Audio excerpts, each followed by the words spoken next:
A lot of times you get asked why you want to come and volunteer your time and efforts with the Flying Eye Hospital with Orbis. For me, this particular mission to Da Nang, Vietnam has been particularly satisfying. Just in the sort of skills transfer and knowledge transfer at the end of screening day and after the first day of our surgery, both of my trainees came up to me and said, you know, you really sort of opened our mind to sort of newer ways to do things, and you know, that's like incredibly satisfying.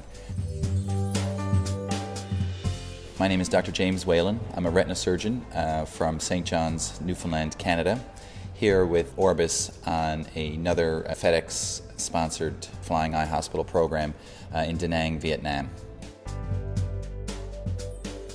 You never know really what to expect when you come on an Orbis Flying Eye Hospital mission, what the level of care is or what the level of local expertise or equipment they have available.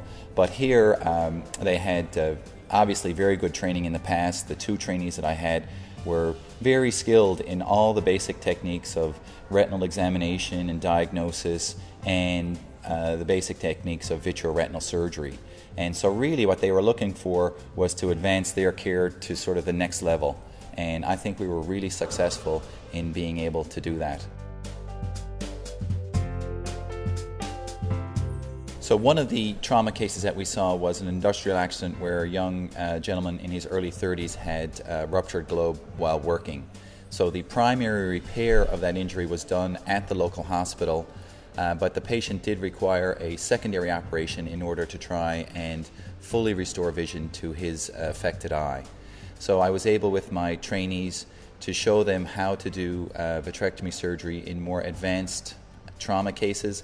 Their primary repair of the ruptured globe was excellent, and then we were able to take them to the next level and show them that in order to get full visual rehabilitation, these were the sort of skills and techniques that you could employ to sort of help this patient. So now this young gentleman is able to go back to work and be more productive and more self-sufficient and still be able to provide for his family and still work at a capacity where he was prior to his accident. One particular patient who stands out was a young lady who we did surgery on. Before we operated on her, she had hopeless diabetic retinopathy in her right eye and had no vision. In her left eye was headed in the same direction, and when we did her surgery, the next day she comes in, we take off her patch, and now she can see people moving around a room. She can see to walk unassisted, by herself.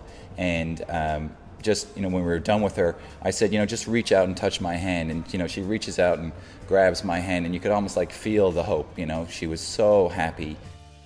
We've taken a patient who, unfortunately, in a year or two would have been completely blind, and hopefully been able to show our trainees techniques where they can salvage vision in patients where before they might have thought there was, little or no hope.